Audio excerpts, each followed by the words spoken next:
Good day sa inyo mga best friend. Sa balita, anong bago sa atin? So, ito nga pala sa aking channel Ron TV. Babalik. So ngayon, hindi mo tayo maglalabas. Mayroon lang tayong bubuksan. Although nabuksan ko na siya, pero i-share ko lang sa inyo. I-flex ko lang itong nabili ko. So bago ang lahat, intro na tayo.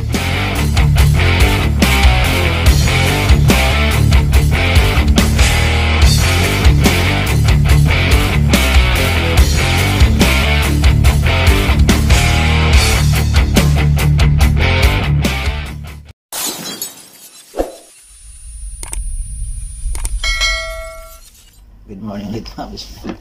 Magandang araw sa inyong lahat.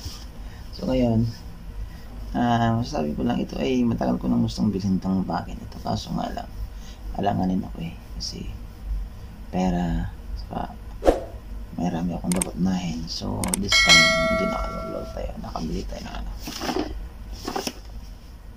Puta Brad, ganun kakayaman? Ito yung nabili natin. Hindi ko lang ito. Kasi gusto ko talaga mag-cut quickly kasi yung cellphone kong to ano na rin, medyo pumapalya na rin. Although may isa akong cellphone, kaso naman lang hirap kasi pag ano, siguro try ko lang nito para hindi ko sa sarili kasi talagang gustong bilhin to ngayon lang nagalawag-lawag na gustong bumili. Saka unbox na natin to. So ito pala ay Hero 11 siya. 11 to siya. So may 12 na, kaso yung 12 medyo sakit sa bulsa. Gago! Dito medyo abot kaya lang dito sa bulsa ko. Medyo nakalolol tayo, kaya ito na lang binili ko. So buksan na natin mga best friend. Ito matagal ko itong nabuksan. Tagal ko nang nabili. Ano ba? Nantay ko pa ito nabili. Day off naman ni Mrs. Pupunta kami. So, ito yun siya. Ito yung hard case niya. Ang laman niya is isang Type-C na charger. Tapos meron siyang ito yung sa helmet yung minamount. Saka ito yung mga kasama niya. Saka yung tornilyo niya. Ito yung laman niya. Tapos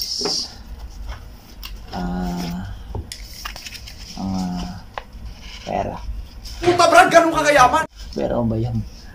Hindi, joke lang mga best friend. Mga manual guide. Yung mga manual, sticker, mga paano gamitin. May ano ba yan? Chinese pa yan. Kahit ano, ako rin to. Tapos yun lang, laman ng hard case niya. Wala nang iba, yun lang. So nabili ko pala to, hindi siya wala siyang previous, kumbaga hindi siya naka-sale, normal price lang to ang bili ko nito. So itong GoPro na to, nakakalaga to ng 142 KD, so almost 25,000, 26,000 sa Pinas. So GoPro lang talaga siya, wala siyang kasamang SD card, yung mga tawag doon, mga selfie stick, wala. So ito na siya. Ito na yung GoPro 11 natin. Yan. Nagamit ko na sa maganda ang quality ng GoPro talaga. Tapos ito yung luma kong tripod na pinabili ko pa sa best friend ko. Shoutout na pala kay Tudong Lagang Bok. Kumusta? Balita. So pinabili ko to sa kanya way back. Tagal ko na itong ginagamit. Kaso nga lang nasira yung taas nito kasi sa cellphone ko medyo malaki, kaya pinalitan ko nito. So itong mga best friend is nag-upgrade lang ako, tapos kinakapa ko pa kasi yung sinubukan ko yung quick up ng GoPro na naka-install na sa cellphone ko dyan. Dalawang cellphone meron na yan, kaso ang problema yung cellphone ko na to, pag inaano ko hindi siya nag-update yung yung cloud niya, kumbaga hindi ko na-update. Saka isa naman dun sa isa, itong cellphone na to, ito na-update ko naman, kaso ang problema konti lang niyan, unti lang ang memory niyan. So pag ilang video ako naghahang, so pupuno siya agad. So kaya ginagawa ko, nirerekta ko yung tinatanggal ko yung SIM dito, ilagay ko dun sa cellphone ko isa, kasi itong cellphone ko ang pinapang-edit ko eh, yan ang gamit ko sa pang-edit eh. Saka bumili rin pala ako ng SD card. Meron tong memory card niya na 126 GB yung bili ko. So sumunod ka lahat, umabot ako ng 150 mahigit, kasi 10KD rin to eh. 10KD rin tong na to, yung USB na to.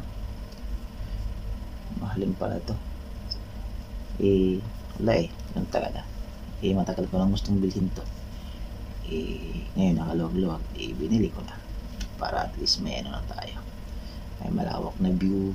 Saka yung video natin quality na siya ba, hindi na siya kumbaga low light. Pag low light kasi medyo madilim, saka may delay yung niya. Ito okay na to, satisfied na ako nito. Ang ko lang ito, i-explore ko lang to, kasi yung ang challenge ko kasi dito yung pag-edit. Yung pag-edit okay na, medyo nakagamay ko na. Tapos kalikutin na lang yung mga settings, ito ang problema ko. Tapos ano pa ba? Gago! Tapos yun,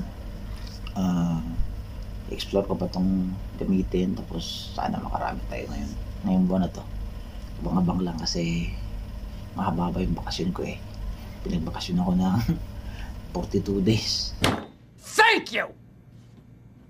So dito lang ako sa Kuwait. So sana makagawa tayo ng maraming content. Marami tayong magawa sa GoPro nito. So yan lang muna siguro mga best friend. Update na tayo. Tapos kita-kits sa mga susunod din vlog. Ito nga pala si Ron TV, nagsasabing ingat lagi mga best friend.